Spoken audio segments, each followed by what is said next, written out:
Guys, credit score and real estate, it's like bread and butter. You cannot, or it's pretty much unlikely that you're going to be able to go for the best or the optimum real estate option if you don't have good credit. So it's always better to, it's not to say that if you have bad credit you cannot go for real estate, but we are all trying to go for the best option, like less interest rates and all that blah blah blah, right? So in order to go for that, it's really important that you have a good credit score prior to going for your real estate investment or going for your primary property. So we're going to talk about the ways to improve your credit score before buying a real estate property. Venkat?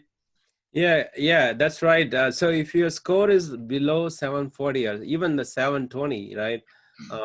We are talking about credit score from three bureaus, all the three bureaus, because they look at all three bureaus. The lenders look at all three bureaus, not just one.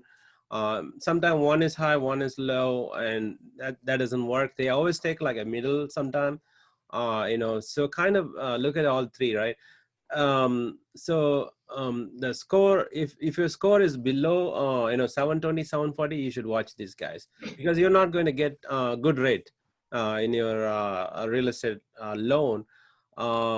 And also you'll be paying like thousands of dollars, just like if you have 700 score and then versus you have 740 score, you're going to be paying like almost like $50,000-$100,000 based on the house that you're buying.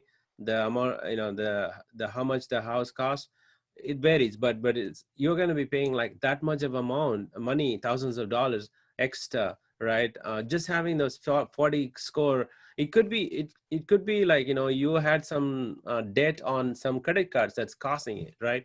So that's what we're going to talk about today. Like before you buy it, this is probably 3 to 6 months before, guys. You need to plan ahead.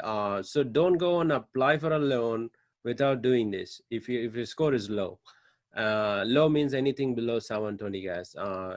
If it's below 700, that's even worse. It may look okay, but you're not going to get a good rate. So It let's may see. look okay, but it's not really okay. Right, right. So there are some simple things that you can do, simple and complex things, I would say. So let's start with maybe a simple thing. Let's say you have, first you need to pull your credit report and see how much balances you have, right? The reported balances on all the credit card. Probably you have like a good debt, like you may have another mortgage that's considered as a good debt, as long as you don't pay a late payment or anything like that. You're paying it on time on the other one. Venkat, quickly, do you want to say how to pull your credit report for free? Yeah, just go to annualcreditreport.com, guys. Just you can pull the credit report free. I'm talking about, this is a real credit report, not the one that Credit Karma or Credit Suzy offers. There are like those are third party vendors. They use a similar algorithm and they come up with that report and the scores, but it's not very. It's going to be really close, but it's not the same exact one. But you can go through Credit Karma or annualcreditreport.com. Either one is fine. But as long as you know exactly, how much balances you have in your total, total credit report, all the credits, combined, how much balances you owe. Let's say you have 10 credit cards and then you owe 2 credit cards, right? Maybe $3,000 total. Just pay that off. What happens if you pay the whole thing off? Even if it's 0% APR, it doesn't matter. Pay that off, your score is going to go up like maybe 20 points, guys. That itself will take you to the next level, because you're having the balance. And another thing is, if your credit limit is, let's say all those 10 credit cards, your credit limit is very low, just call them up and increase the credit limit. Let's say initially you had $50,000 credit limit, right?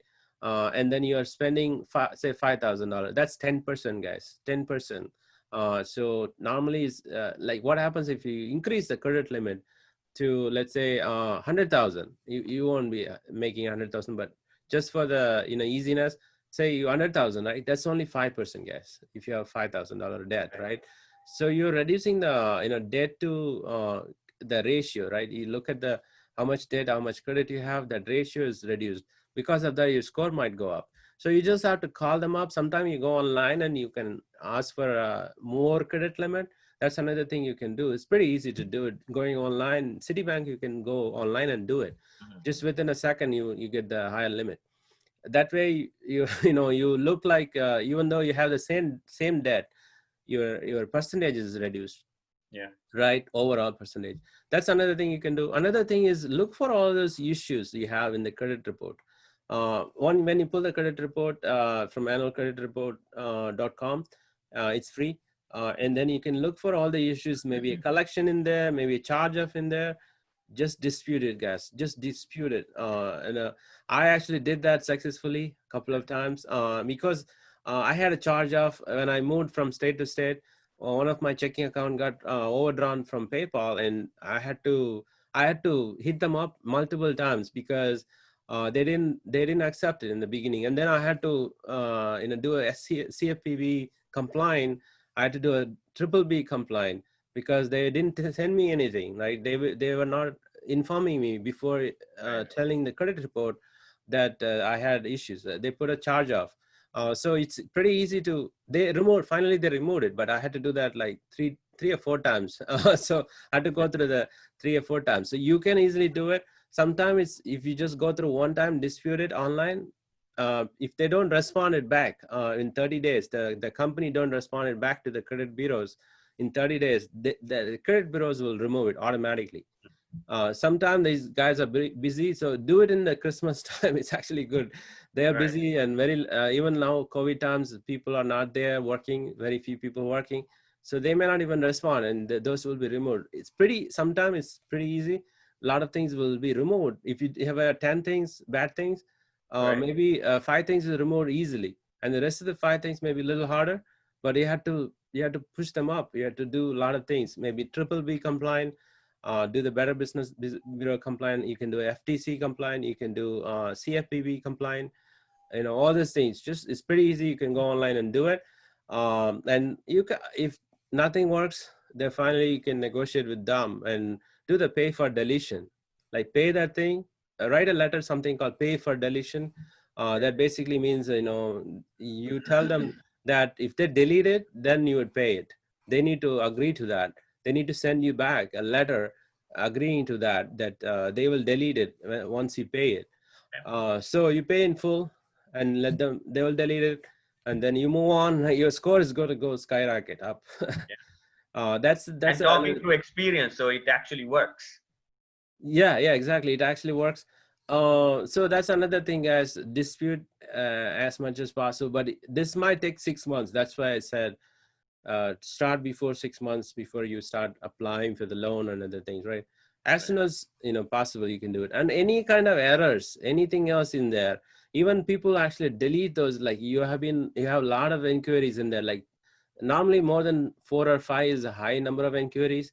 Uh, what people actually go there and dispute that too. Like even the real inquiries, they dispute it and they get removed. That way, like you don't have too many inquiries in there, and that's another thing. Like your score is going to go up. Anything that you can help with, that's every small thing. Like if you had to do all the things that we talk about now, right? Not just one thing, guys. Yeah. Try out everything, because everything adds up and its score is going to go up. Maybe like 50 to 100 points. Think about it. Like in the beginning, we said 40 points increase, you're going to pay thousands of dollars less in the overall lifetime, 30 years, right? Another thing is like, let's say your parents or your great grandparents or somebody, right, in your family or friend circle, they have a great credit. Ask them to add you as an authorized user, right? What happens, you only have 5-year credit history, and they have like 40 years credit history, and they just add you in their card, as your full name and your social security. They need to know when they add you, right? Yeah. Once they add you, you get a card, but you just ask them to keep it. You don't need to own it. Like you can own it if they give it to you, and you can use like $1, $2, something like that, just for the sake of using it. But you Yeah. don't need to even use it. Like as Yeah. soon as you get that, there you are kind of piggybacking on their credit.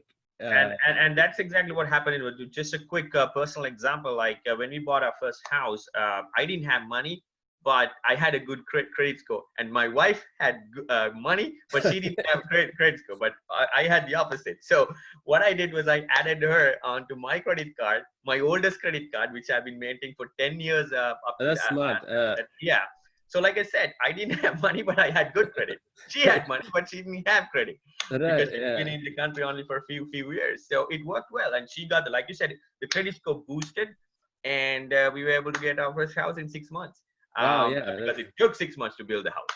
And so yeah, easy peasy. That's the way to go, and that's a very good point, Venkat. Thank you. So I just wanted to share that personal story, so like we are talking through our personal experiences. These things actually work. Exactly. Yeah. Yeah. Like I think if you go through all these steps, guys, definitely you can come back and report us. In the description, you can tell us how your experience went. Yeah. But definitely it's going to be positive. One of them will be successful. If it's not, you can push it again and again, multiple ways. I think these are all the things that and don't apply any more credit. Don't when Yeah. you like last 6 months before you buy a house, that 6 months don't apply anything. Don't try to buy a lot of heavy stuff, and even the store credit cards, don't apply those. Yeah, and don't, yeah, that's right. And kind of question yourself how bad you want your house, right? And just work towards it. If you want this house so bad, uh, and understand the importance of having good credit. So and you talk about complaining. You talk about getting your bad history, bad credit deleted. So all this sounds like all that sounds like a big stress, but just imagine like how just talk to yourself and see how bad you want the house. So that's exactly how hard you should fight these complaints, and getting rid of these all the bad credits and all that. And Venkat, sorry, I just wanted to add that piece, No, because yeah, that's that's a how I good. felt when I was going through this process. Yeah, yeah, that's a good point. I think I just have one or two more points. Don't Yeah, close down any of the accounts, guys. Don't close the older right. accounts, mainly, like if you have a 10-year older. If you close down, you're going to have that credit history, number of years of history, it's going to go down. And yeah, even if you want to, I don't know, yeah, I like you said, I wouldn't encourage at all to sorry, delete any or get rid of any credit cards at all, like even the most recent one you applied. But I cannot believe people still go and try to delete the oldest one. That's the most important credit card. Right. Because if you go through this credit card and all those annual credit report.com and all that, one of the plus points that you see for your credit score to go high is your length of your oldest credit card. Right, And exactly. the more the period, better your credit score. So please don't get rid of your oldest credit card. Yeah, that's exactly right. And I think I was yeah, don't buy any car also, like don't buy a car or anything like big items before buying a house.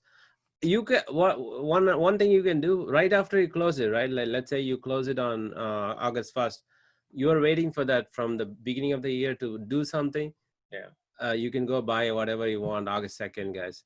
So buy the car after the buying house. Mm-hmm. Car, the car loan is approved, will be approved for sure. Yeah. It's just a little money compared to the house is the biggest money, right? Yeah. So it's going to be a problem, but the car loan is fine.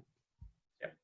Well, great points, guys. Venkat, thank you so much for sharing that wisdom as always. And please let us know if you have any questions, because these are probably new things for you guys, and most of you guys who are watching, probably it's all new.